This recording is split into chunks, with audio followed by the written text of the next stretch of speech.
So last time, ang pinag-aralan natin ay alternating series. Okay? And tawag dito, nakita natin na tawag dito, some mathematical functions can be expressed as um, series, as an alternating series function. Okay, like for example, yung exponential, yung cosine, tsaka yung sine. Okay, yun yung mga common examples ng alternate ng functions na pwede mo express as an alternating series. We also studied yung mga operations involving yung mga series functions. Tapos pinag-aralan din natin yung series of functions. Meaning yung term by term na sa series is a function of a variable x. Okay, and yung una nating tinignan last time is yung concept ng uniform convergence to determine kung yung series of function na yan is uniformly convergent. Okay, now, ang gagawin natin ngayong araw is to continue with this discussion and to formally define yung absolute convergence. Okay, even though we were already using it last time, di ba? Pero ngayon, i-define natin siya in terms of yung test na ginagamit uh, para yun nga, ma-determine kung ano siya, absolutely convergent siya. And kung uniformly convergent. So, ang tawag dun sa test na yun ay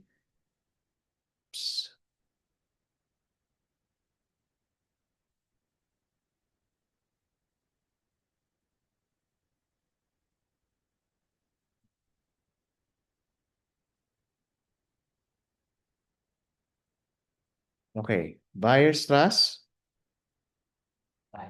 Yes. Majorant test or M-test. Okay. Kung nahirapan kayo mag-German.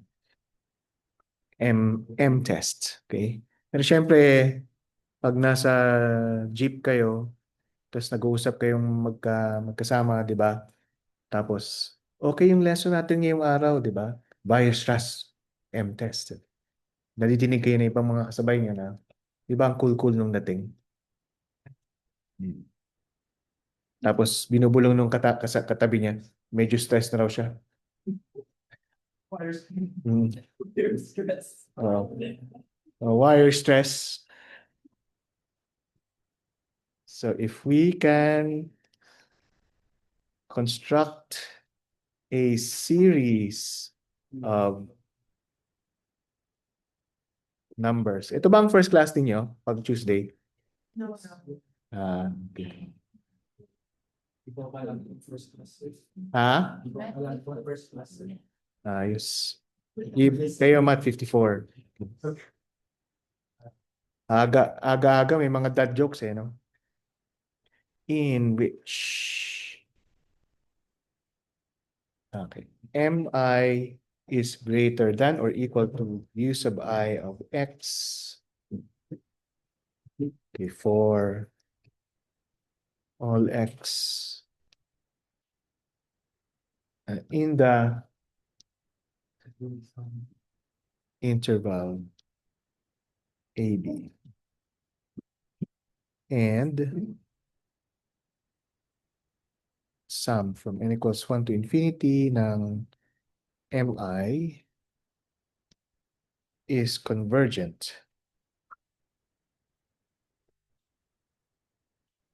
Our series ui of x will be uniformly convergent. Quick question. Sige lang. Go. If the function of the series has a discontinuity, can we assume that it is not uniformly convergent? Exactly.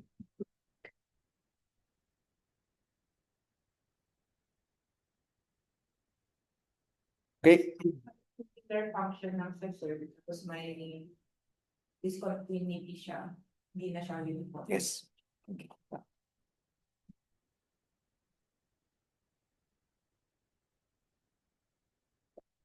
Okay, so kumpletuhin na natin. Since we have specified absolute values in the statements,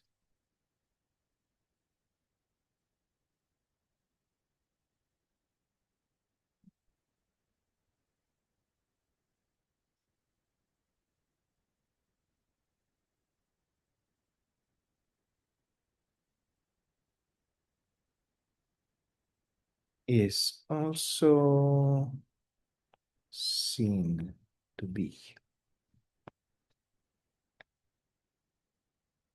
absolutely convergent. Okay.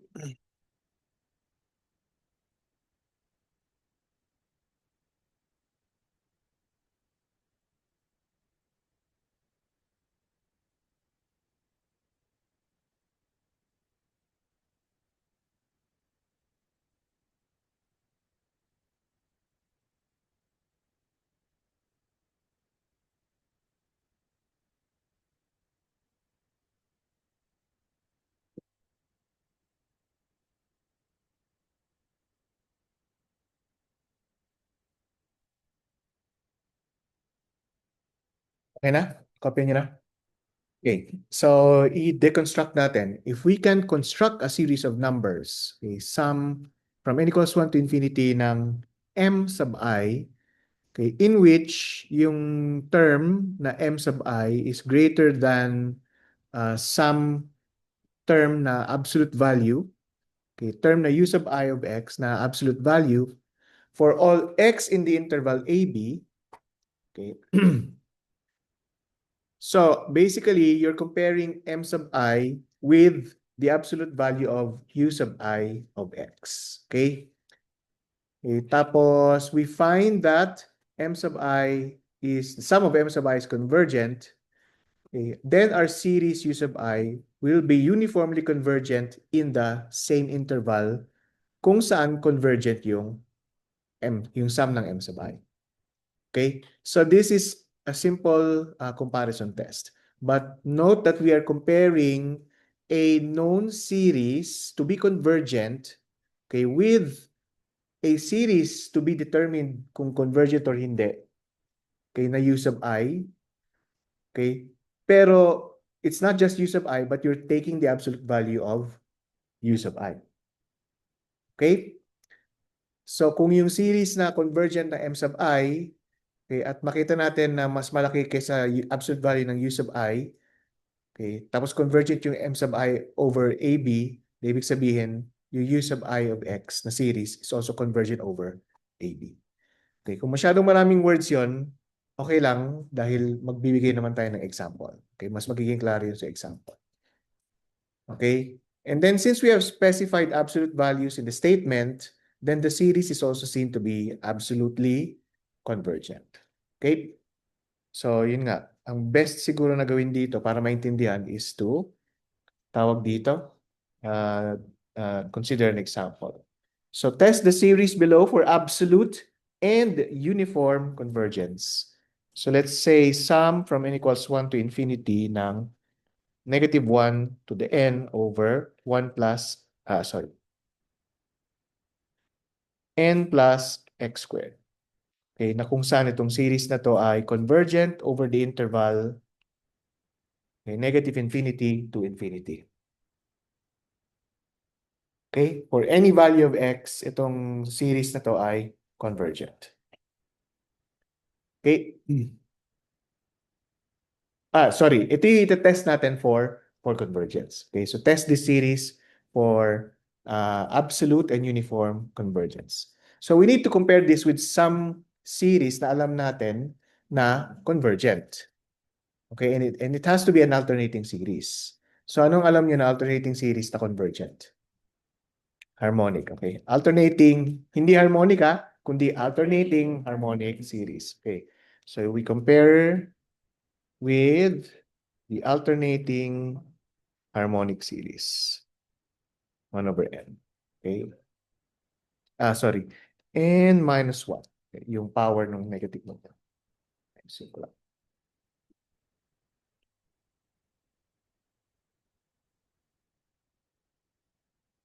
Okay? If I multiply this by -1, it doesn't change yung convergence, right? Okay? So, kaya ko siya i-multiply by -1 kasi gusto ko ma-compare natin yung series na to with yung given na series na ite-test natin. Okay? -1 to the n, 1 over n. Okay? So we know this to be convergent. Okay.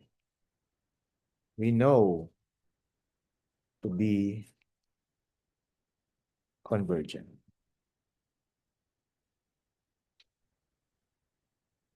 Okay. So now if we write n and compare it with n plus x squared, okay, alin ang mas malaki? Okay, so ganyan, di ba? And pag sinulat natin ito, alin ngayon yung mas malaki? Okay. 1 over n, tawag dito, yung mas malaki kasi 1 over n plus x squared. Right? Right? Okay. So that's essentially almost what we're doing here. Kasi almost kasi hindi pa natin tinitake yung absolute value. So we're just saying na ito, since na-satisfy niyo itong condition na ito, okay, ibig sabihin, yung series na ito is convergent. Okay. Thus, okay, so since, ganyan, thus, the sum from n equals 1 to infinity, -1 to the n, 1 over n plus x squared is convergent.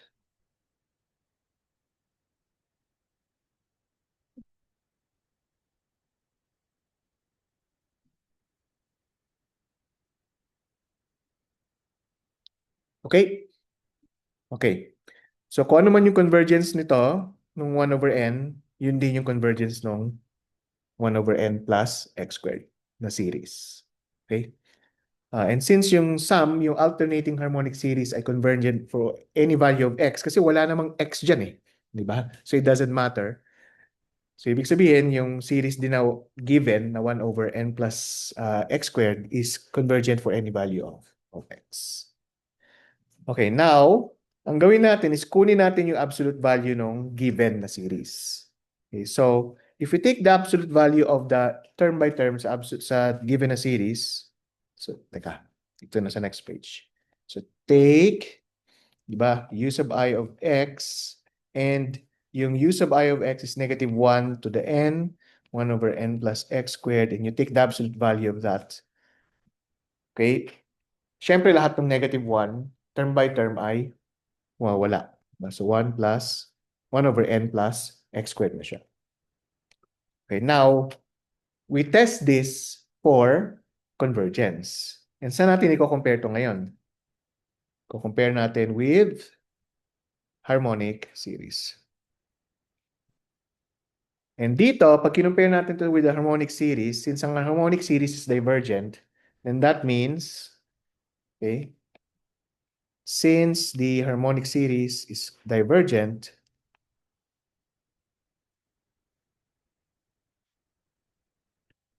then the series 1 over n plus x squared is also divergent. Right? Tama? Okay.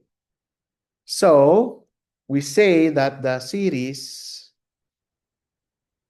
n equals 1 to infinity, -1 to the n, 1 over n plus 1 x squared is uniformly convergent, okay, over the interval -infinity to +infinity, but not absolutely convergent.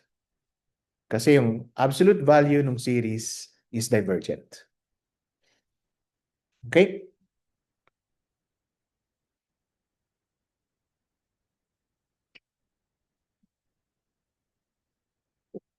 Yes.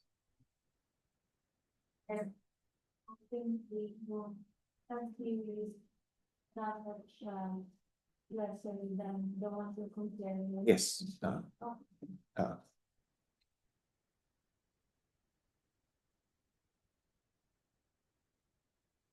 Okay? Okay, next na series. Test the series below for absolute and uniform convergence. So ito yung series, -1 to the n,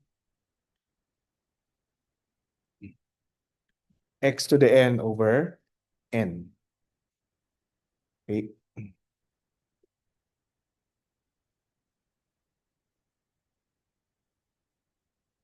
So this is actually the infinite series of ln of 1 plus x.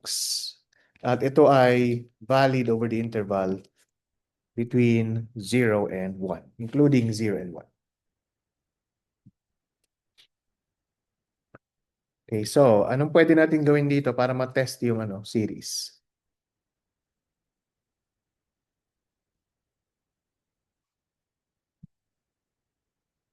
So we have nothing to compare this with, di ba? I mean, direct comparison wala, di ba? Pero remember na lahat ng tawag dito ng tests ay comparison tests. Pero ano ba yung mga alam niyo yung mga tests? Ratio, root, integral test. Okay? So, alin dun sa tatlo ang pagpipilian ninyo? Magandang gamitin in this case. Ratio. Okay, let's try yung ratio. So, yung a sub n plus 1 is -1 to the n plus 1 x to the n plus 1 over n plus 1 over yung ilalim ay yung ilalim ay a sub n. So, -1 to the n, x to the n, n. Okay, and then we take the limit as n approaches infinity. So, ito, yung -1 to the n plus 1 over -1 to the n will give us -1, right? Okay, so negative. And limit as n approaches infinity.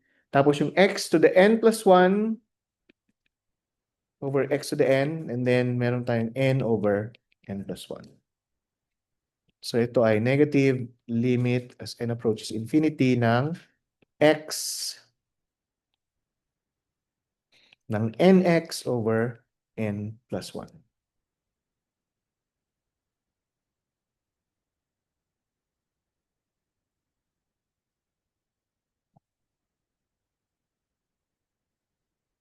Okay? So anong sagot dito?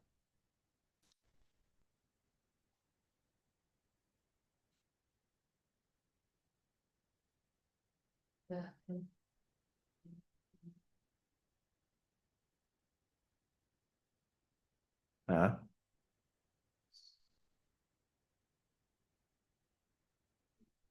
negative x. Okay? And we're sure na, anong tawag dito? We're sure that that's less than 1. Tama? Kasi ito lang yung values ng x kung saan ito ay tinetest natin. Di ba? We're not testing any other values of x. Gets?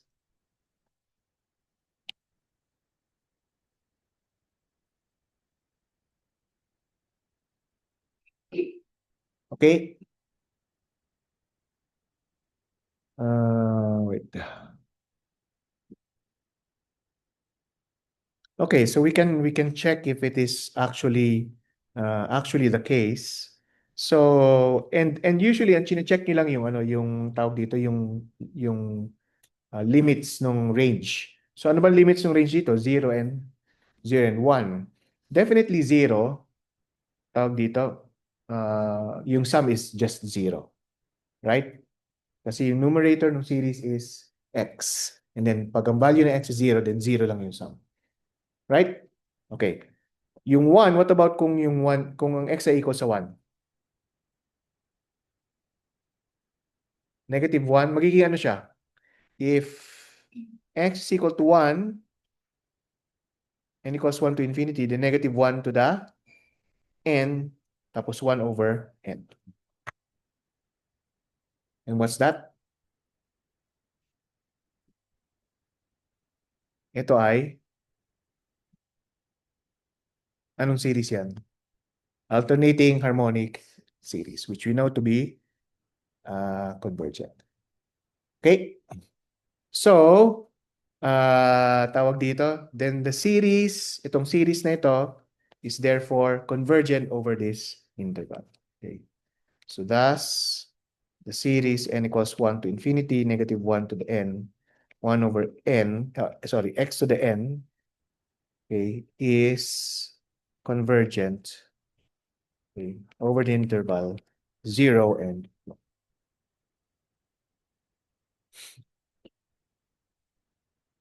Okay. So it is uniformly convergent. Is it absolutely convergent?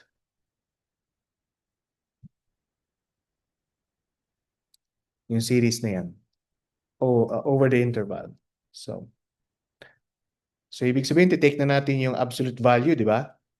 Nung term.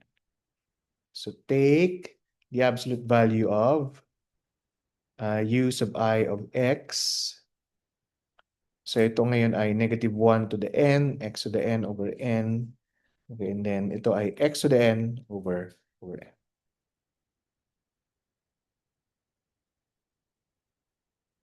Okay, pwede rin natin gamitin yung ratio test. So x to the n plus 1 over n plus 1 all over x to the n over n. Then we take the limit as n approaches infinity. So this gives us limit as n approaches infinity ng x to the n plus 1 over x to the n, then n over n plus 1, which gives us limit as n approaches infinity ng nx over n plus 1, which gives us x. And x has to be less than 1. And dito, ang range of interval lang na pasok siya, ay, ba't ko yun yung 0? Is this. Hindi pwede na equal sa 1 x. Kasi ito yung yun yung condition na na-impose. Okay? Otherwise, pag x ay equal sa 1, what series do we end up with? Ha? Oh. Hindi. Kasi ganyan na siya eh. X to the n over n. Di ba? Absolute value kasi siya eh. Oh, pag x is equal to 1, anong series yan? Harmonic, which is divergent. Okay? So, in this case, okay, the series is, uniformly convergent, but not absolutely convergent.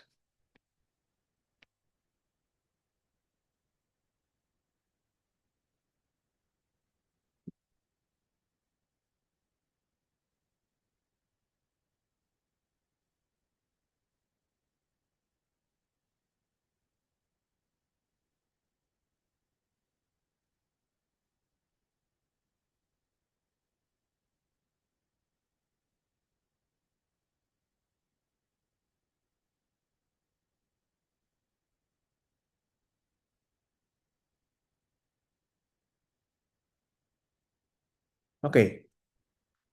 One more example. Medyo nagigets niyo na ba? Kung paano yung process, yung steps. Okay. So let's consider one more example. So test the series for absolute and uniform convergence. 1 minus x, x to the n, at ito ay 0, x, 1.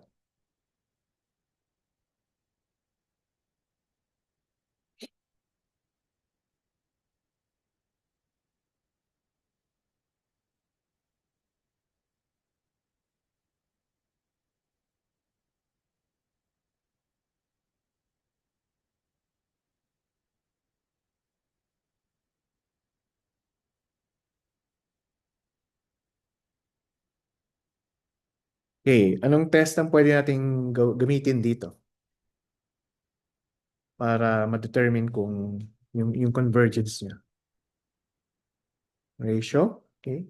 So 1 minus x to the n plus 1 all over 1 minus x to the n. Pwede rin ang root test, sige. Kaso magkakaroon ka ng 1 minus x raised to the 1 over n.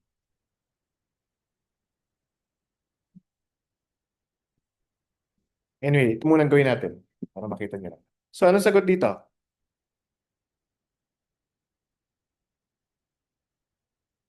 Ha? Anong sagot? X. Okay, at dapat less than 1 yan. Okay? Pwede bang maging equal to 1 yung x for the series to be convergent? Yes or no? If x is equal to 1,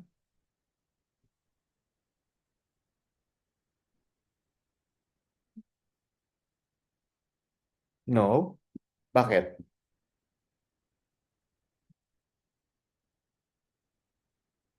Bakit? First of all, you cannot use ratio test. Kasi magkakaroon ka ng 0 over 0. Diba? Undefined. Right? Right? So, pero yung series, mag-work ba yung series pag x is equal to 1?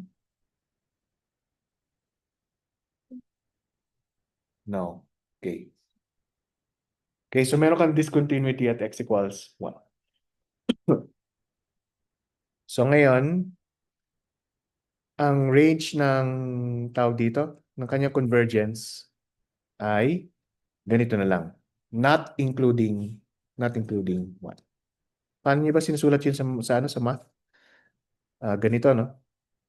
Ganyan. Tama. Okay, absolutely convergent ba siya?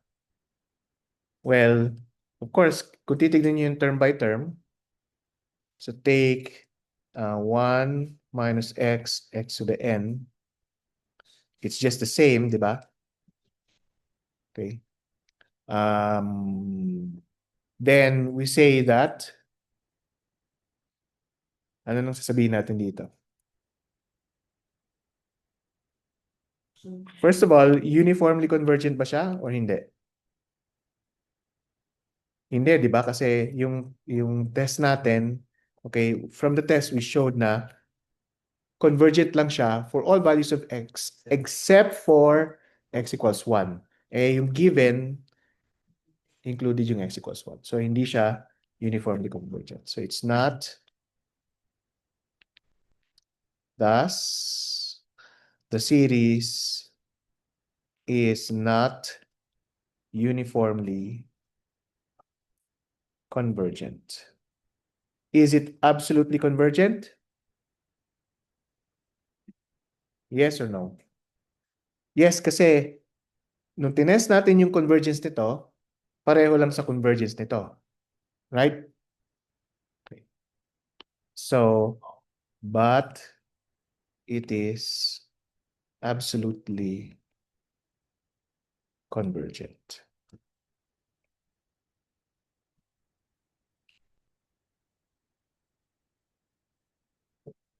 Yes.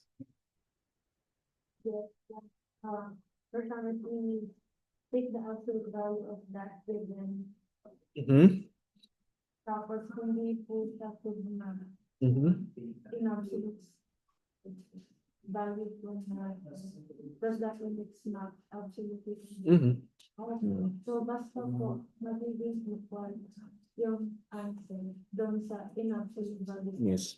Dun sa previous na example, di ba, nung tinake natin yung absolute value, convergent siya before we took the absolute value, pero nung kinuha na natin yung absolute value, naging divergent yung series. So kaya siya naging hindi siya absolutely convergent. Okay?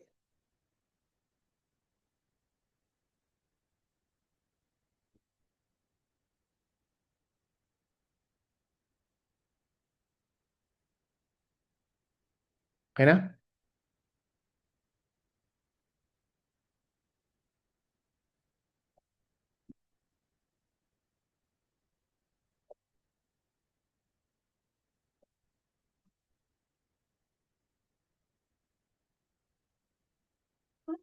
Yes.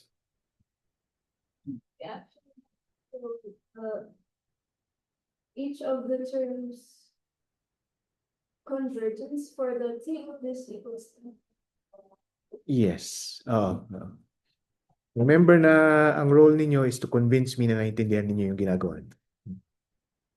Okay?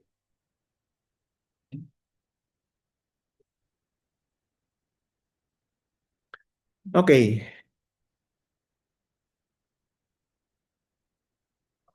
Yes. This one excluded because this one excluded because it will become the indeterminate form 0, 0.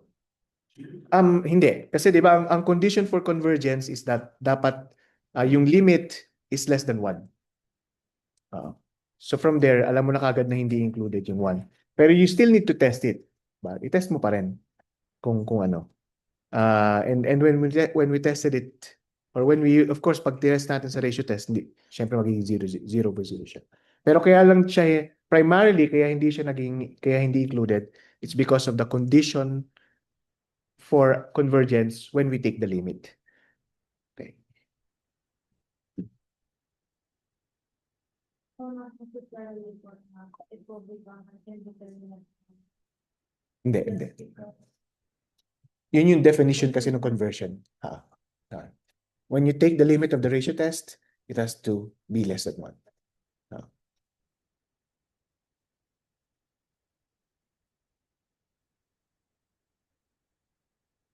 Okay, so just a few more tawag dito. Information about yung uniformly convergent series. So, uniformly convergent series, okay, have 3 particularly useful properties. Okay, number 1,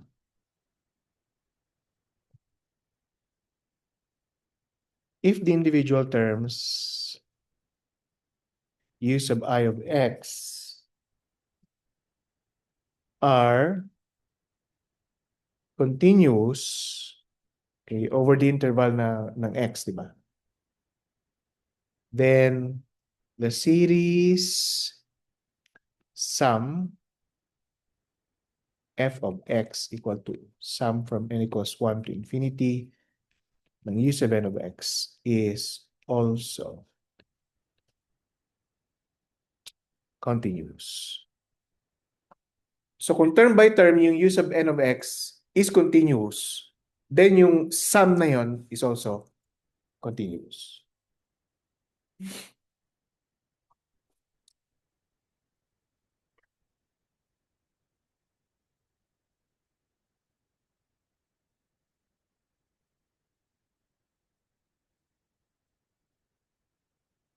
Okay, so if the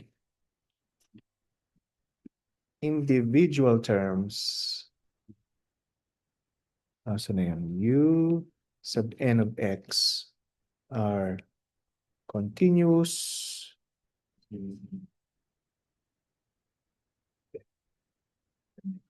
series may be integrated term by term.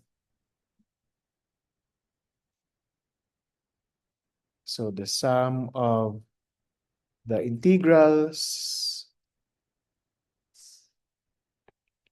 is equal to the integral of the sum.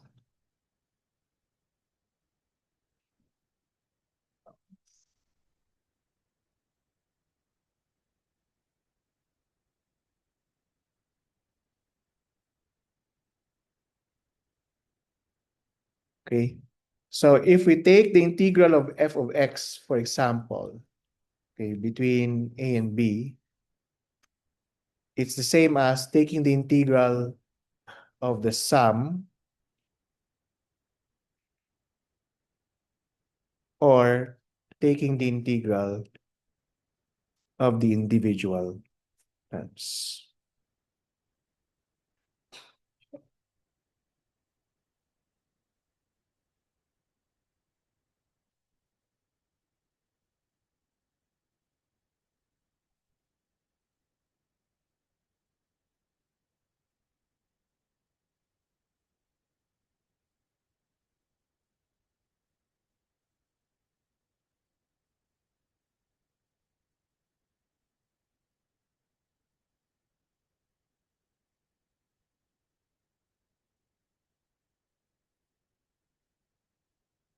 Okay, so for this to tawag dito, to be valid, dapat continuous lahat ng ano, yung use of n of x or continuous siya over a given interval. Okay, so the third is the derivative of the series sum f of x equals the sum of the individual term derivatives. Okay, so in other words, if you take the derivative of f of x, then it's same as taking the derivative of the series sum or taking the derivative of the individual terms. Okay, pero may conditions, provided that u sub n of x and its derivative are continuous, okay, over the same interval AB, and u and the sum from n equals 0 to infinity ng term by term derivative is uniformly convergent in a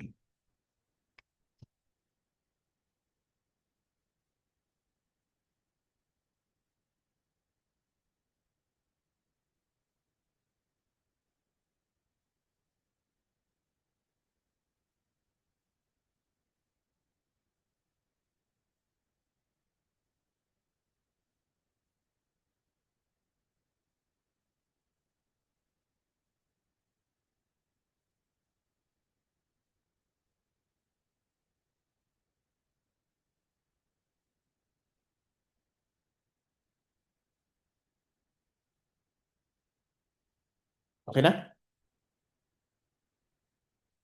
Okay. So, magagamit natin yung number 2 sa next na na topic. Okay. Which will come in a few minutes. Oo. Yung number 3, okay, of course, very useful din yan, pero kung makikita nyo, medyo restrictive siya, di ba? Kailangan na continuous, not just yung use of n of x, but also yung kanyang derivative. Now, marami nga implications pagdating sa iba't ibang physical systems. Pero yung isa sa mga physical system na medyo, anong tawag dito, obvious siya ay sa quantum physics. Okay? So, sa quantum physics, later on, may matututunan kayo equation na ang tawag ay Schrödinger equation.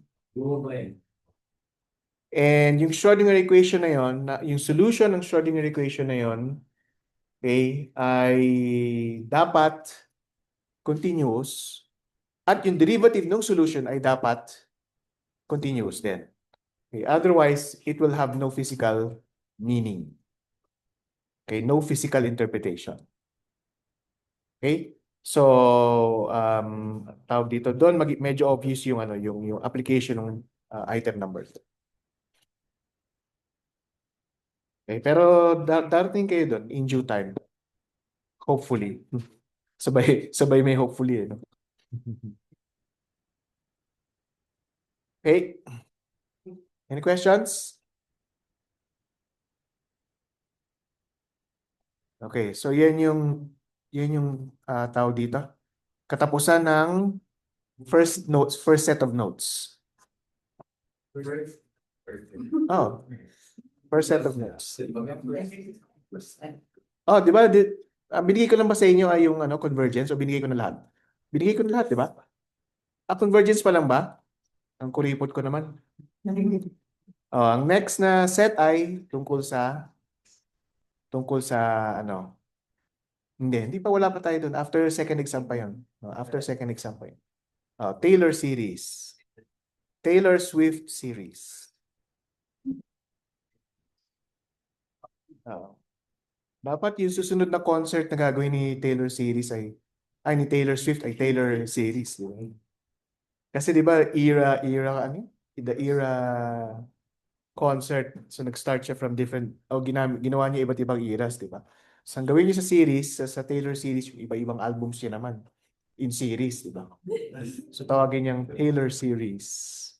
Ano lang, first 3 albums lang. Taylor series. So, okay na yun. And then pag nagdagdag siya ng 4th album, Taylor series expansion ang tawag doon. Ah. Ay, nako. Aga-aga. Tuesday, unang klase. Ganyan pa yung mga jokes. Okay. Sige. Medyo magmamath tayo ng kaunti ah. Sa lagay na to, no? Ang dami na ng mathematics. Okay.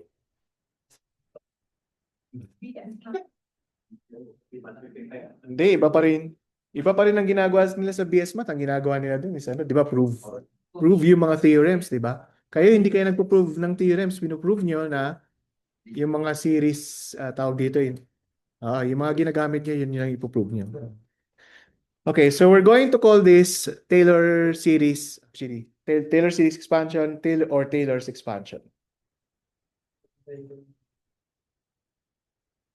Okay, so ang i-expand natin dito is a function f of x. So we assume that f of x, okay, has a continuous nth derivative in the interval a and b, between a and b.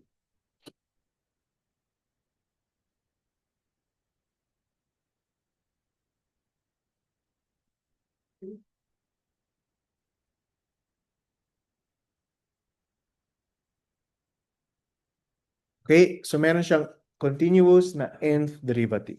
Okay, so ang gagawin natin, we're going to start with the nth derivative of x, of the function f at x equals 1. Naintindihan niyo yung notation na to? Na-encounter niyo na itong notation, yung merong superscript na merong n na naka-parenthesis. Okay, ibig sabihin niya na nth derivative. Kasi pag tinanggal niyo ng parenthesis, parang ang magiging interpretation nun is power, di ba? Okay, so pag may parenthesis, ibig sabihin nth derivative siya. So ang idea dito is gusto niyo kunin yung f of x. Ano yung f of x? If you know the nth derivative. So syempre para makuha yung nth derivative, kukunin mo yung integral n times. Gets? Okay? So pag kinuha natin yung integral, okay, ng f ng nth derivative ng f at x equals 1, then yan yung lalabas. Okay, di syempre magbabago na yung niya, yung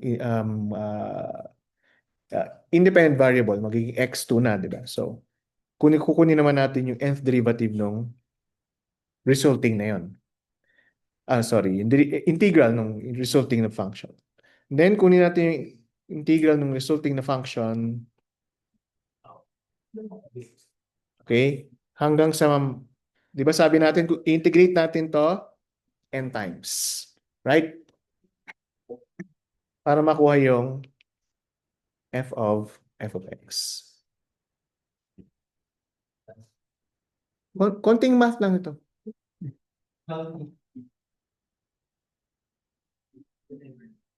Ah? What teacher metric for 20? Alam nyo, tawag dito, ngayon, nisip nyo na medyo ano tong math na to, no? Medyo complicated or heavy, di ba? In a couple of years, tatawanan nyo itong mga yan. Bakit? Abot naman. Dapat maging confident kayo sa mga ganyang bagay. Abot naman, pero ang tanong lang kung gaano katagal. Sabay ko.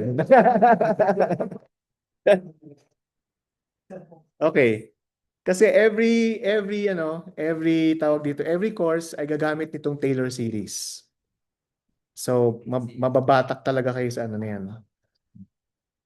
Sa, ha? Anong bio? Hindi, every physics course, ibig ko sabihin, physics course. Physics course, eh. Oo. Okay.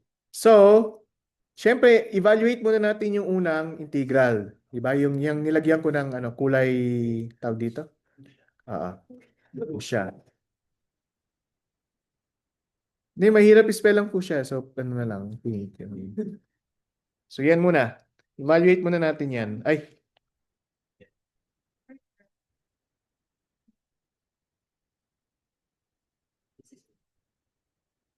Okay. So, pag kinuha niyo yung integral niyan, di magiging, hindi na siya nth derivative, kundi n minus 1th derivative na siya, di ba? Evaluated at, ng f of x1, evaluated na at a2, x2. Ay, mali yung nilagay ko pala na upper limit, sorry. Papalitan ko lang yung mga b ng x2. Sorry.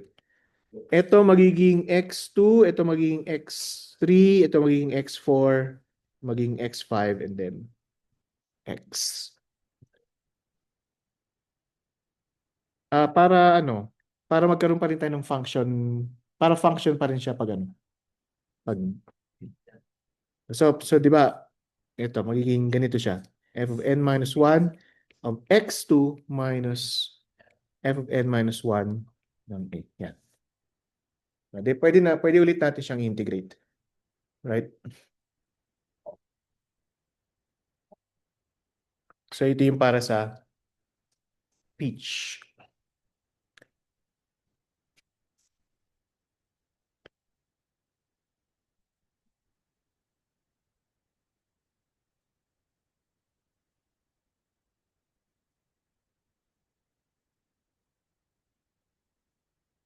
Okay. Then nakuha na natin yan. Ito naman ang kukunin natin, yung integral na yan. So yung blue. So integrate natin ngayon yung blue na lang din kaya ang gamitin ko, no? Integral ng f of n minus 1, ng f ng n minus 1th derivative at x2 from a to x3 minus integral from a to x3 ng, kulang. dx2 minus integral from a to x3 ng nth derivative, n minus 1 derivative ng f at x, a pala.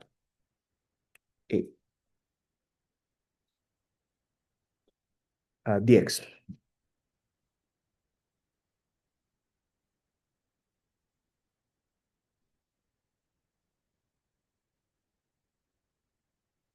Okay, so yung first term, ano yung bibigay niya sa atin? N minus 2, di ba, na derivative.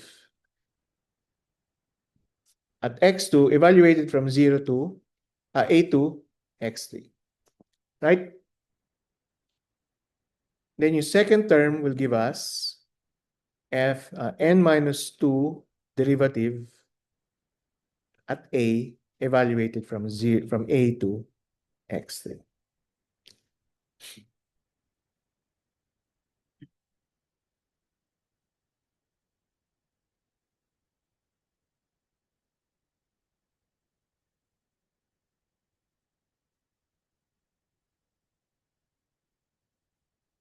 Okay?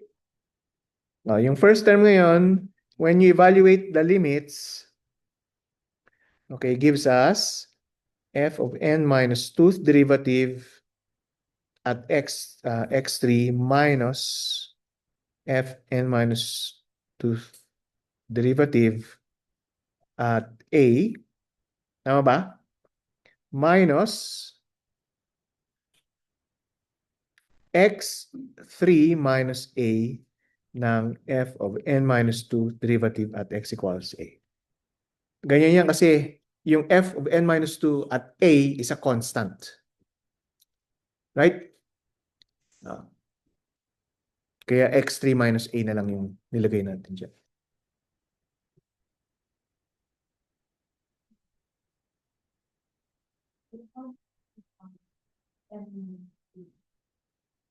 Kasi pag tin-integrate mo yung f of n minus 1, di ba magiging f n minus 1 siya.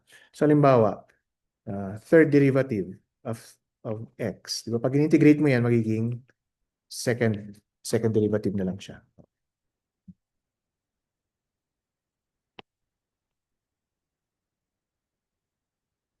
Okay na? Sabi sa inyo, konting math lang eh. Ito naman kukunin natin. So, yung red. Yes. In the second row, at the second term, should there be like x3? Because or x2? Because where does the x3 minus a come? So, ganito yan. Essentially, constant to, di ba? So, pwede mo na siyang ilabas. Right? N minus 1 pala, sorry. Pwede mo na siya ilabas. Ang matitira is ax3 dx2. Diba? Yung integral na yan is just x3 minus a.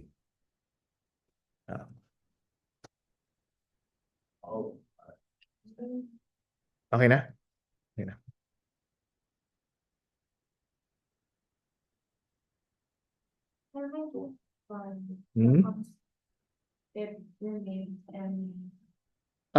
Kasi hindi naman natin tinake yung derivative niya eh.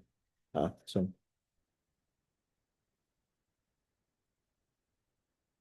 okay?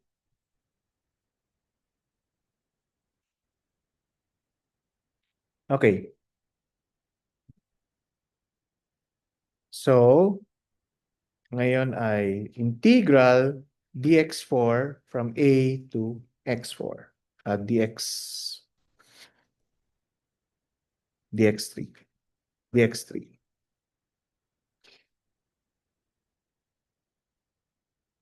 ng f of n minus 2 x3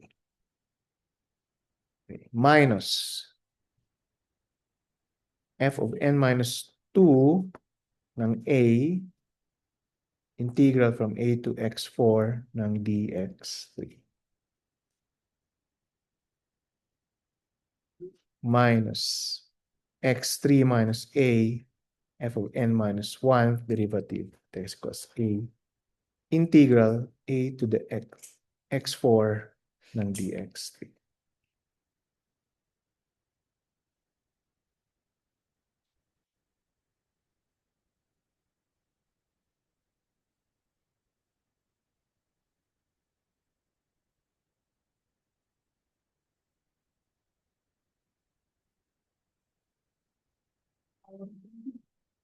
Hindi naman.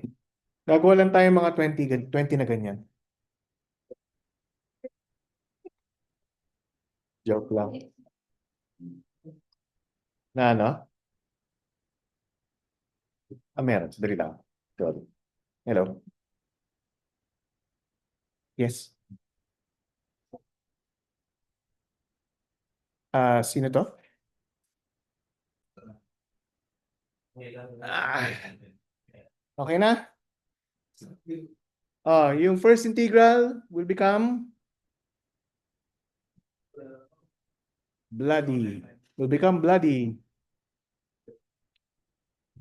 First term ay f of, so tinake na natin yung integral, di ba? N minus 3 na siya. X3 evaluated from A to X4. Okay, may second term yan. Yung second integral ay, ang ibibigay niya sa atin, remember na ang f of n minus 2a ay constant. So that will give us x4 minus a, n minus 2 at a. Okay? Now, tignan nyo to. Ito is a constant. Yan. Diba? Right? So essentially, we're taking the integral of x. We're just taking the integral of x3 minus a dx3. And that's x3 minus a squared over 2. Right? Tama? Oo. Okay, sige.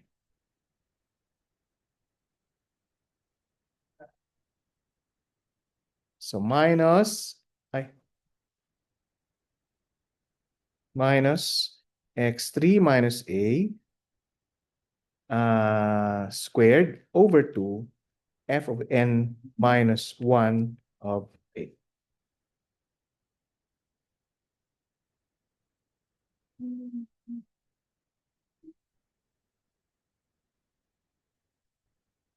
Okay ka lang, minumulto ka na.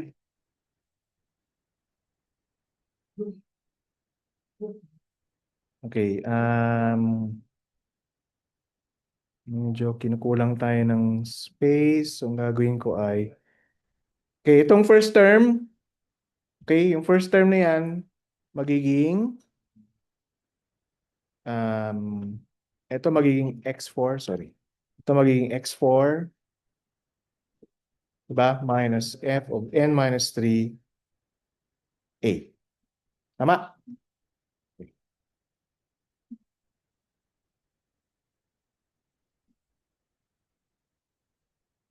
Okay?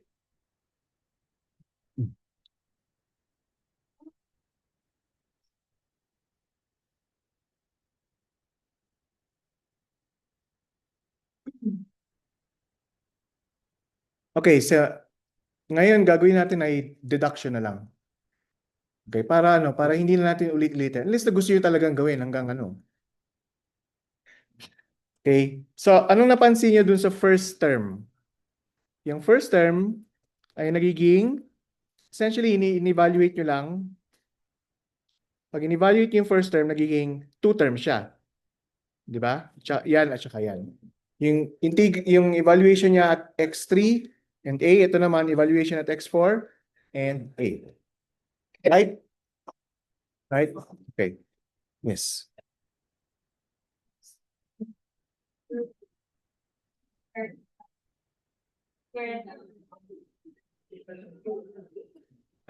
Ano? Yung whole, kasama ko yung nasa ilalim ko sa Ang tinatanong mo ba ay ito? Ito?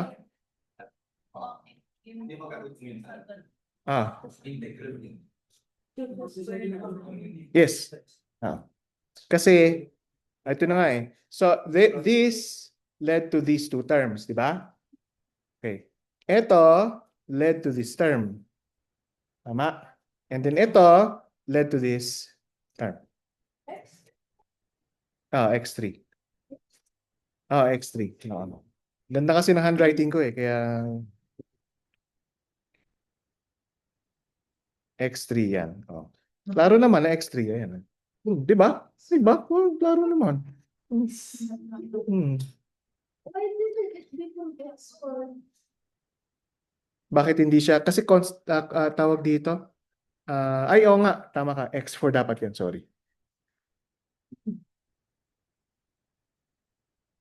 Kasi nag-evaluate tayo over the limit eh. X4 minus 8 square.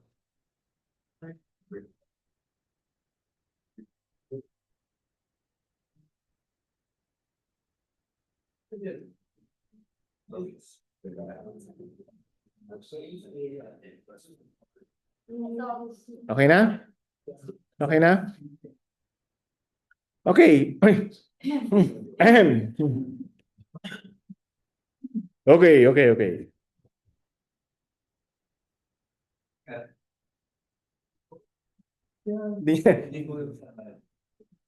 Oh. Kinulang lang sa hangin, kayo naman. Grabe nung... Tsaka sinasadya ko yun actually. Okay, di ba? By deduction. Ano mangyayari dito? Magiging, pag in-integrate natin over x5 na. Okay, sige, tignan natin ha. Yung first term na yan, magiging, first of all, f of n minus 4. Hindi, x, ano pa siya? Hindi pa tayo nag-evaluate, x. Tama, x5, okay. x5 minus f of n minus 4 a. Okay, so yung term lang na yan. A.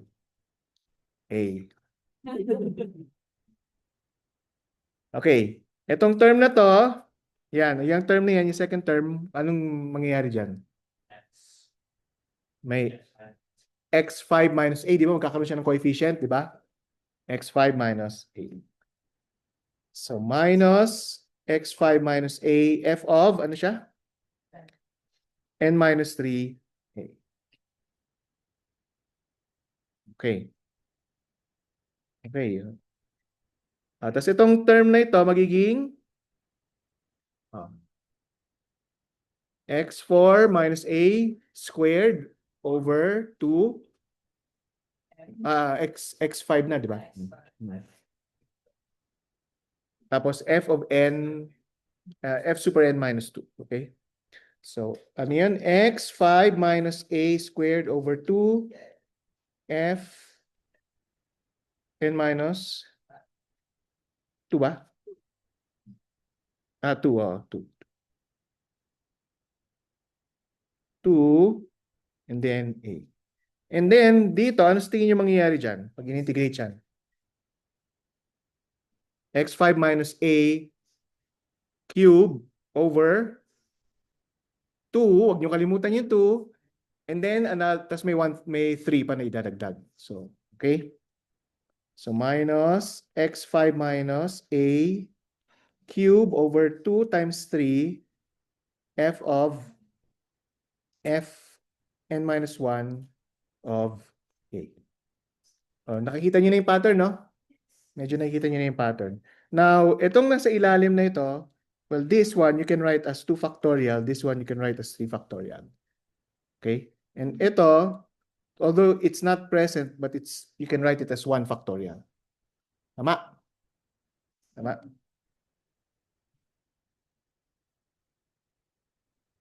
So ultimately, okay, yung series of integers, sige, copy nyo muna para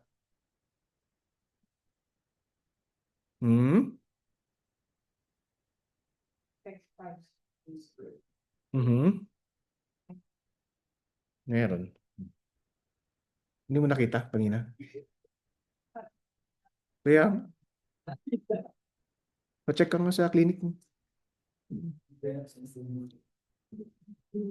Oo nga eh. Grabe talaga ang physics, so nakakasira talaga ng paningin eh.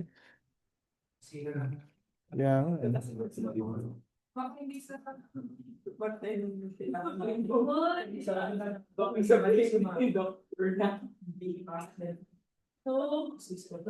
Baka-brain damage na ba eh. Kaya nga eh. Second sem pa lang kayo ng first year nyo, no? Imagine niyo. Nga eh. Okay. So ultimately, di ba, ang ginagawa talaga natin is this, dx n, di ba? So a x to the fifth dx4, and then integral a x to the fourth dx3, integral a x sub 3 dx2, integral a x to dx1, and then f n x. Okay? Now, yung very last na integral, okay, yung huling-huling integral na yan, ito, okay, since yan na yung last na integral, ang magiging term niyan ay f of x. Right? So, ano na siya nag-integrate ka na n times. So, hindi na siya nth derivative, kundi zeroth derivative na siya. Right? Which is just yung function niya. F of x minus f of a. Yung susunod ay x minus a, di ba? Over 1 factorial. And then yung first derivative at a. Yung susunod na term dito is x minus a squared over 2 factorial. And then yung second derivative ng f at x equals a. Yung third term ay x minus a cubed over 3 factorial, third derivative at x equals a, and so on and so forth.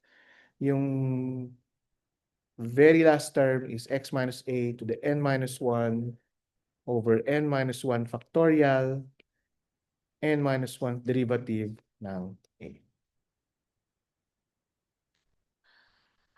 So all of that is equal to the one. Yes. Hindi. Lahat ng itong buo na to ay equal din sa lahat niya. After you integrate n times.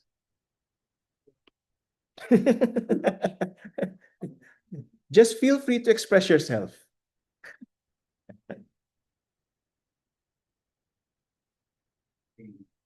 Okay na? Buisit talaga tong si Taylor, no? Wait, what's the purpose of that? Like, how do you use it? Sandali lang, darating tayo dyan. Tapusin muna natin. Tapusin muna natin. Okay. Ngayon, i-isolate natin itong f of x. Okay? I-isolate natin yung f of x. Kasi yun naman ang gusto natin makuha eh. Yung function na f of x. Okay, so yung f of a malilipat sa kabilang side, right? So yung first term is f of a. And then plus x minus a, first derivative at a, plus x minus a squared 2 factorial, second derivative at a. Okay, plus x minus a, third to the third power over 3 factorial, and then third derivative at a. Hanggang sa okay, x minus a to the n minus 1 over n minus 1 factorial, and then n minus 1 derivative. Okay, remember kaya naging plus yan kasi lahat ng ito ay nilipat ko sa kabilang side. Tama? Tama? Para ma-isolate yung f of x. Okay? Okay?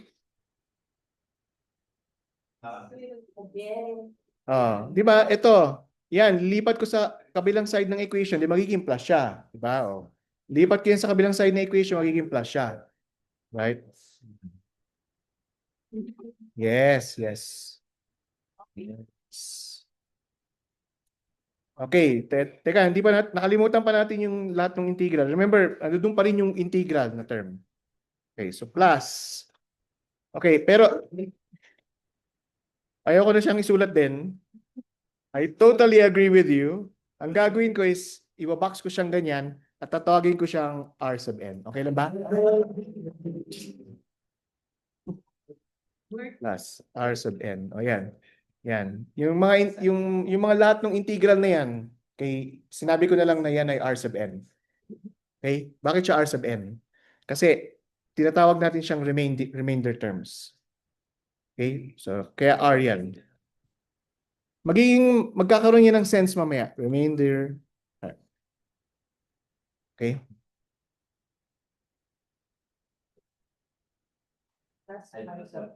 Ha? Hindi naman, plus naman talaga yung sign nito, di ba? Yan. Nasa kabilang side siya eh. Ah.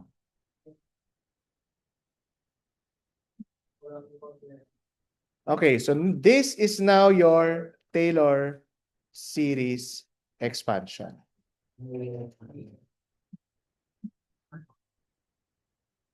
Okay? So f of x ay equal sa, okay, so ito na ang Taylor series expansion Yan. Yan. Hindi lang yan, sandali lang.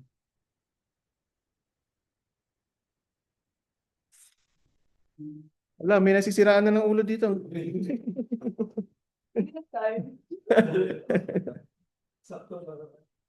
Okay.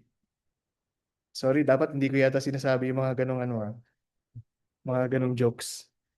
Okay, so sum. Express natin ngayon to in a sum. Series notation. N equals 0 to infinity ng x minus a to the n over n factorial nth derivative. Oops, nagawa ko. 0. Darating tayo dyan. Dali lang. Plus yung remainder term.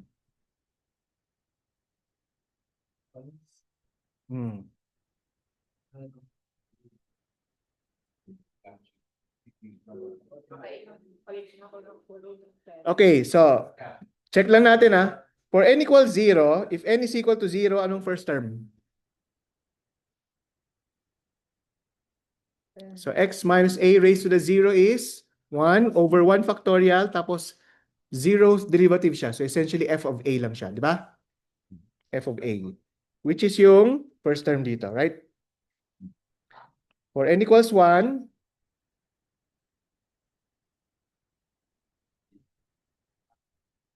so x minus a raised to the first power over 1 factorial, tama? And then first derivative at x equals a, which is yung second term dito. Right? Thank you. Absolutely. Di pa pwede hug yung remainder. Dyan yung remainder. Kasi hanggang ano lang to hanggang nth term lang siya Kaya even though na yung sum is kaya nga yung sum is up to infinity. Diyan may include yung mga n greater than Okay?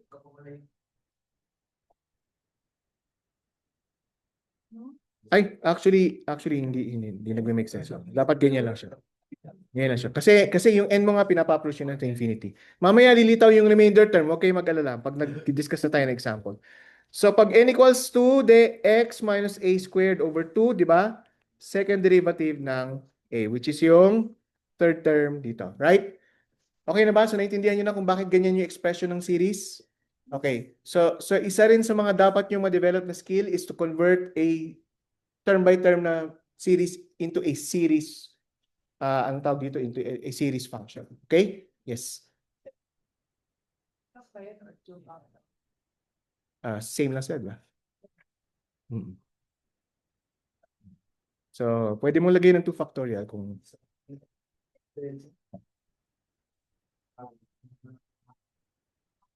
yes, pag n equals 3, the x minus a cube over 3 factorial third derivative ng a. Pero ang 3 factorial is 3 times 2 times 1, which is yung dito.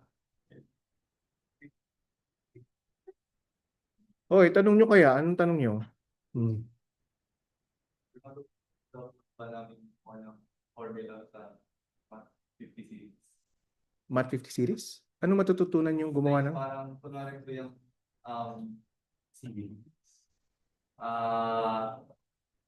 yung term by term po na yan, sir, gagawin po namin parang formula po ng hindi.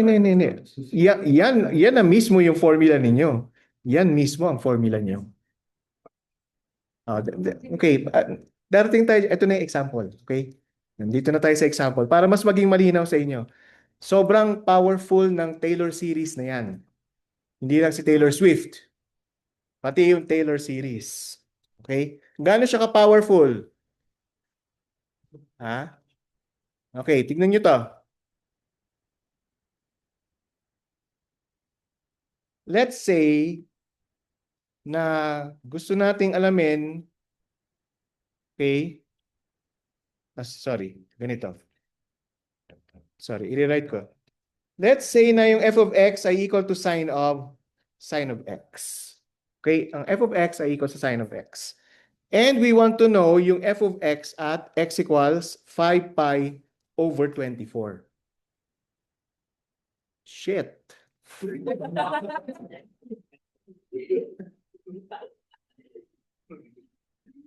Kuha ka na lang ng calculator, di ba? Para tapos na ang problema. Di ba? Oo. Kaya nga eh. So 1.20, pareho lang to sa 1.25 over 6. Naintindihan niyo kung bakit? Kasi if I divide 24 by 4, then I get 6, di ba? Which means that if I divide 5 by 4, I get 1.25. Right? No, okay lang yan. Sinusulat kayo na ganyan kasi magbe-make sense yan in 1 second. Magme-make sense yan in 1 second. Anong sine pi over 6? 1/2. Okay, 0.5. At yung cosine pi over 6. Okay. Naintindihan nyo kung ba't ko na-express ng over 6 yan? Kasi we're comparing it now with pi over 6. Okay. So essentially, if f of x at x equals 5 pi over 24, if we're looking for that, then what we can do is to express sine, okay, as 5 pi, sige, para mas maging 1.25 pi over 6. Okay, now if we use the Taylor series, okay, ang gagawin ko is, itong first term na to, yung first term na yan, which is f of a, okay, i-define ko ngayon yung a. Pero I need to know kung ano yung f. Dapat alam ko yung first term. Ano yung alam natin? Sine pi over 6 equal to 0.5. So, ang first term ko, nagalalagay ko dito is sine pi over 6. Okay, yan yung f of a. Okay, so ang a is pi over 6. Which means na ang second term ko is x minus a, pero yung x is 1.25 pi over 6, di ba? Remember, x is 5 pi over 24, so ang x is 1.25 over 6. Tama? Nakakasunod? So 1.25 pi over 6 minus yung a, sinabi natin na pi over 6. Tapos yung first derivative, di ba, ng sine. Ano bang first derivative ng sine? Cosine. Pero evaluated siya at a. Di ba? So cosine pi over 6 ang ilalagay natin dyan. Okay? Okay. O, yung susunod na term, minus ba yun o plus? Plus pala dapat to. Yung susunod na term is plus, o, di ba ang sabi natin, ang mangyayari dito, okay, naintindihan niyo yan, di ba? X minus a pa rin yan, di ba? X minus a. And then, ang second term is squared na, di ba? Over 2 or 2 factorial. And then, yung second derivative ng f of x. So, anong second derivative ng sine x? Negative sine x. So, papalitan ko na ito ngayon sa harap ng negative sign and then sine pi over 6. Evaluated at x equals a, di ba? Okay. Tama? Okay. And then plus 1.25 pi over 6 minus pi over 6 cube over 3 factorial. And then yung derivative niyan is another cosine, di ba? So actually minus to. So minus cosine pi over 6. And then may succeeding terms. Okay, so yung sige. Okay. Kaya pa yan. Okay. So ano ang sine pi over 6 sabi natin? Yung first term, first term, sin pi over 6, sabi natin ay 0.5. Okay. Okay, itong second term, pag ginamit niyo yung calculator ninyo, ang lalabas yan, 0.113362. Okay, yung second term. Okay, itong third term, ay, ba't nawala yung 2? Okay, yung third term na yan, pag ginamit niyo yung calculator niyo, will be 0.004284. Yung fourth term is 0.000324 plus so on. And actually, plus remainder terms na lang siya. Okay, I don't need to compute yung mga remainder terms.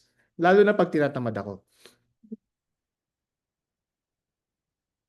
Hindi, example lang ito. Okay, pag inad natin lahat yan, ang lalabas ay 0.6087754.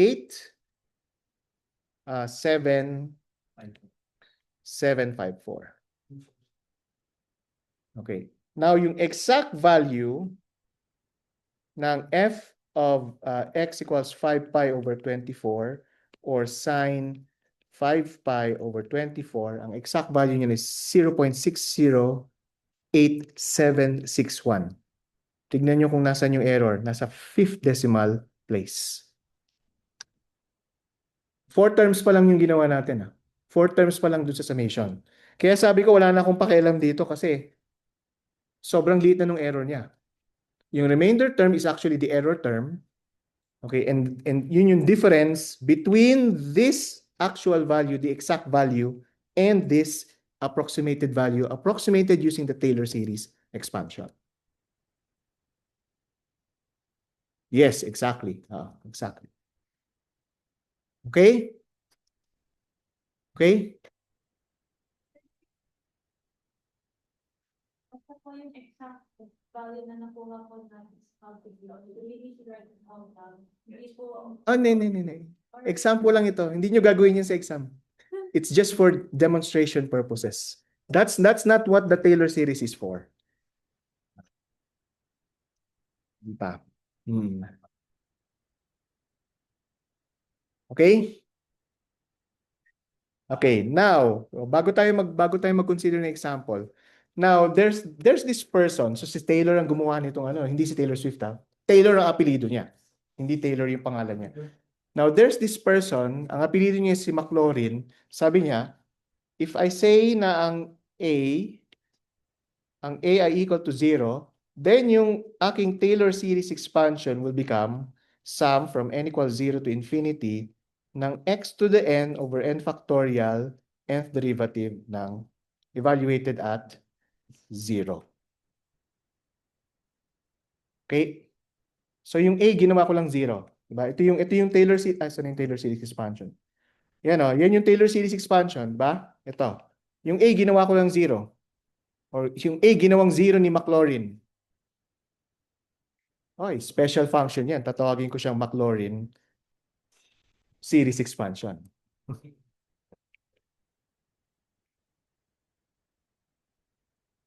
Daya nila, ginawa lang 0, McLaurin series expansion.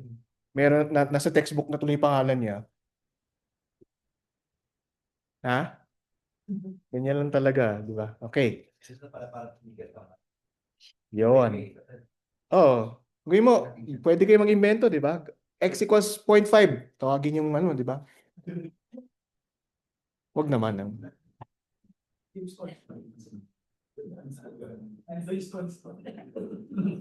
Okay. 6, 7. We let A be equal to 6, 7. Okay. Ngayon, consider natin itong function na ito. E to the x. Let's use Maclaurin series expansion on this one. So yung ibig sabihin, we are going to expand f of x equals e to the x at x equals 0. So we're going to use Maclaurin series expansion. Okay, so Maclaurin series expansion is f of f at x equals 0 plus x first derivative at 0 plus x squared over 2 factorial, second derivative at 0 plus x cubed over 3 factorial, third derivative at 0, and so on and so forth.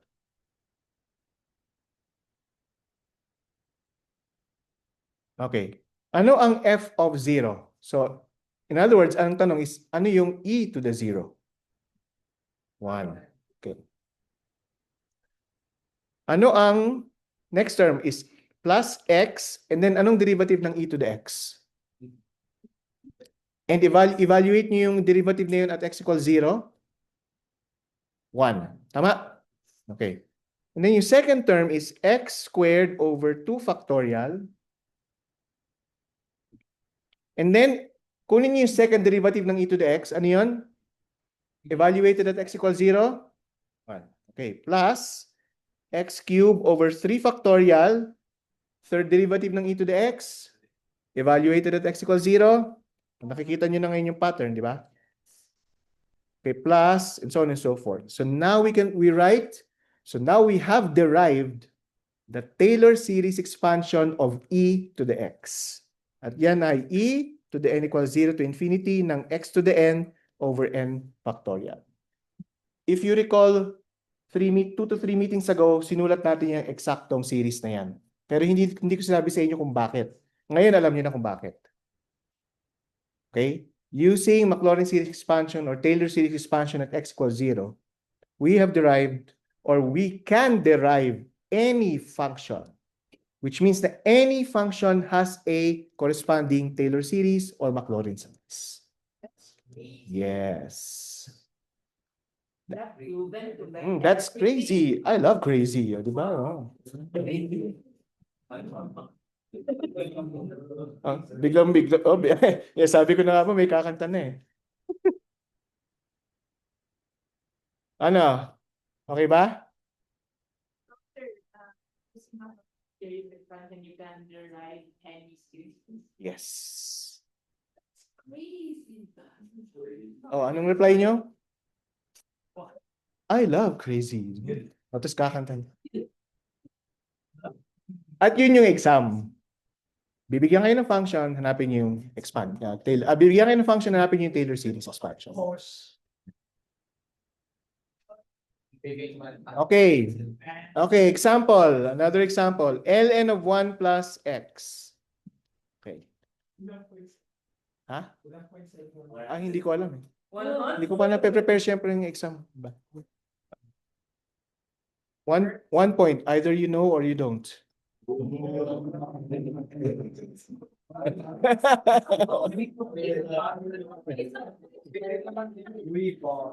Some questions sa exam, 1 point. Either 0. Okay, sige. Sige, expand natin ito using Maclaurin series. Expand natin at x equals 0. So, ang first term dito ay f of 0. Okay, ano ang f of 0? Ln of 1 plus 0. So, anong ln of 1? 0 plus. Okay, ang second term is x muna, di ba? Times the first derivative of the function evaluated at x equals 0. Anong first derivative ng ln of 1 plus x? 1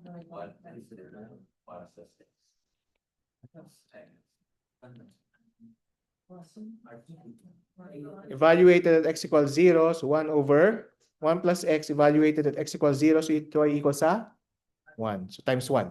Okay? Second derivative niyan. Evaluated at x equals 0. So, so, syempre, ang coefficient nito is x squared over 2. Right? Okay. And then, times yung second derivative ng function evaluated at x equals 0. So, anong second derivative? Anong derivative ng 1 over 1 plus x? 1 over 1 plus x squared. Pero may negative sign. Tama? Okay. Evaluated at x equals 0. So, dito ay equal sa negative 1. So, papalitan ko ngayon ito ng minus. Okay? And then yung next term is x cubed over 3 factorial. Okay? Dito, kukunin natin yung third derivative ng x, value, and then evaluate natin at x equals 0. So, ano ang derivative nito? So, may plus na, and then may coefficient ka pa na 2. Diba? Diba? Plus 1 plus x cube. Evaluated at x equals 0. Ang sagot dito? 2. So, may times 2 akong ilalagay dyan. Isa na lang, and then makukuha nyo na yung pattern. Fourth derivative of x evaluated at x equals 0. So ito ay plus. So 2 times, di ba 2 times 3 na, tama? 2 times negative 3 actually. Right? Yes. Okay, over 1 plus x to the fourth evaluated at x equals 0. So ito ay negative. Gawin ko lang 2 times 3. Okay lang? Iwan ko lang, hindi ko muna siya i-multiply. Ito naman ay x to the fourth over 4 factorial times 2 times 3, pero may negative sign ako doon. So lalagyan ko ito ng minus sign. And then plus and so on and so forth. Okay. So yung f of x natin ngayon is, so yung first term is 0, and then yung susunod na term is x, and then yung susunod na term is x squared over 2, and then yung susunod na term is plus x cube over 3 factorial is 3 times 2 times 2. So makakancel yung 2. Okay? And then minus x to the fourth over 4 factorial. So 4 times 3 times 2 times 1. And then times 2 times 3. So makakancel yung 2 and then yung 3. Right? Okay. So ang f of x natin ngayon is x minus x squared over 2 plus x cubed over 3 minus x to the fourth over 4. And remember, isa sa skills na dapat yung matutunan dito is how to write it in summation notation.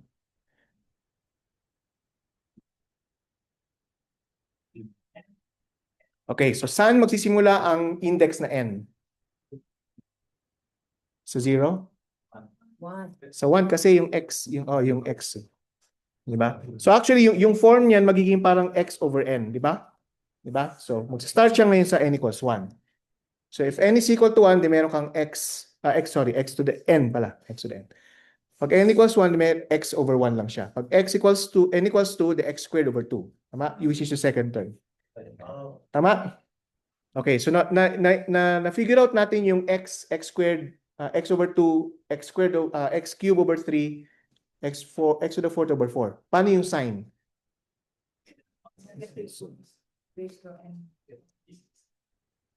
So negative 1 raised to the n minus 1 kasi kailangan mag-start sa plus yung first term. Tama? Okay, so yan na yung series.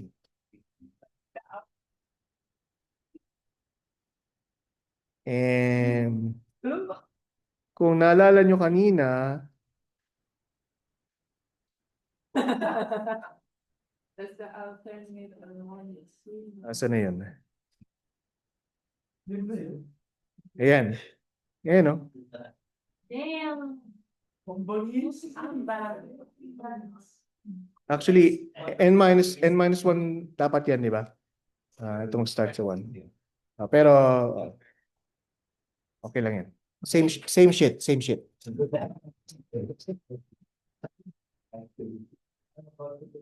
Okay. Oh my gosh. Okay? Yes.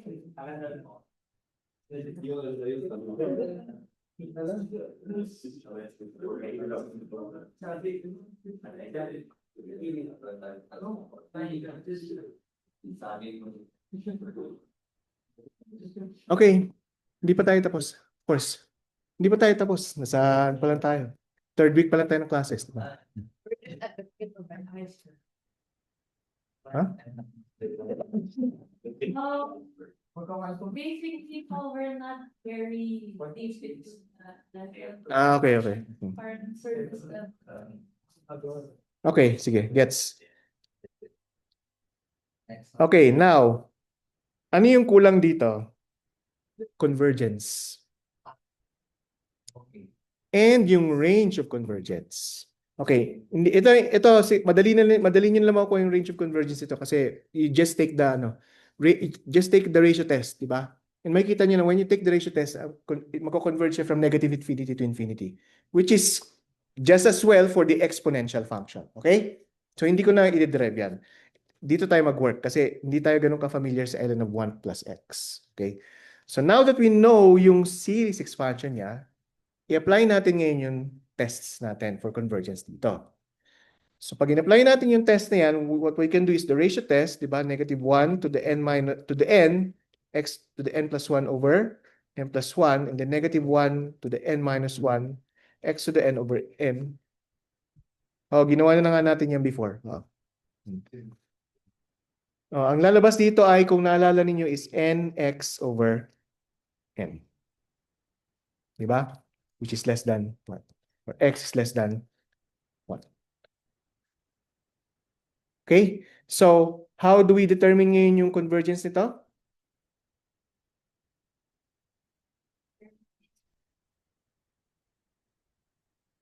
Ay, sorry, mali. Negative to, negative.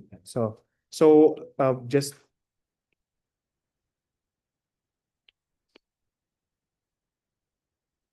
so ito ay negative 1 or negative x, sorry, negative x, it must be less than 1.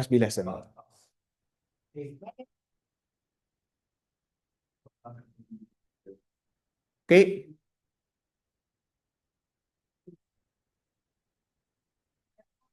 Yes.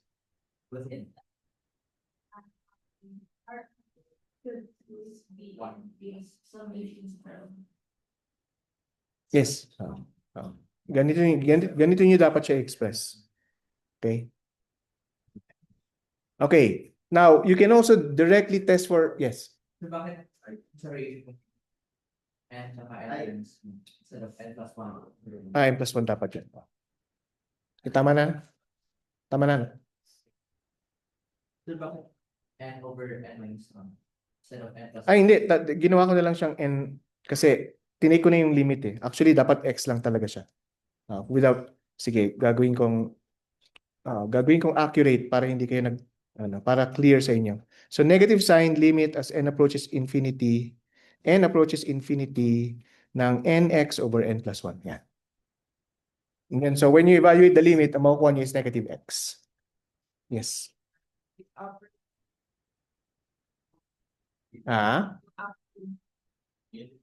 Ano? Yun, infinity. Infinity.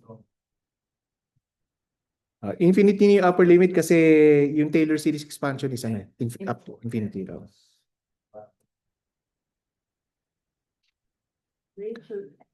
Okay. At x equals 1, convergent ba siya or hindi? Actually, we can also, if you want, we can also test for absolute convergence. And here's one way that you can do that. You take the limit of the absolute values. Okay, you take the limit as n approaches infinity, you do a ratio test na ganito yung itsura. Okay? So you're actually testing for absolute convergence. Pag ganyan. So you limit as n approaches infinity, alam na natin to na nx over n plus 1, absolute value. So this will become absolute value of x less than 1.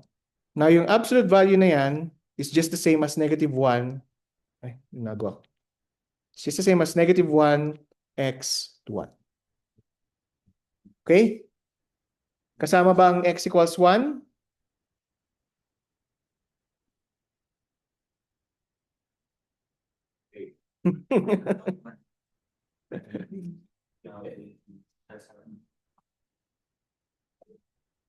Papalitan nyo lang yung x dito ng 1. Diba? Or papalitan nyo dito ng what? Is 1 less than 1?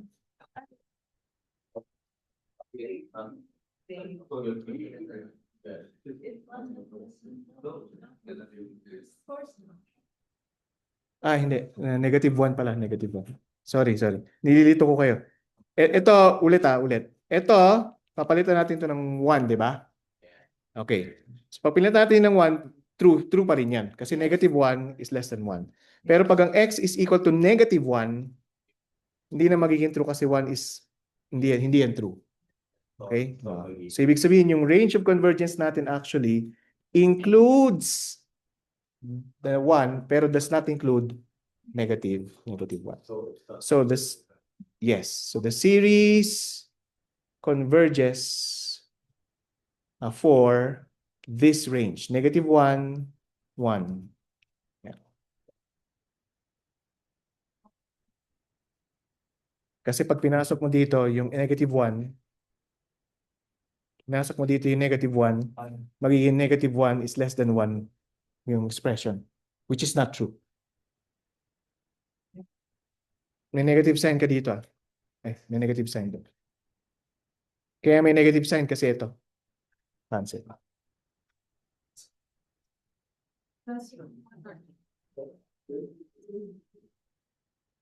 Ay, sorry, plus, sorry.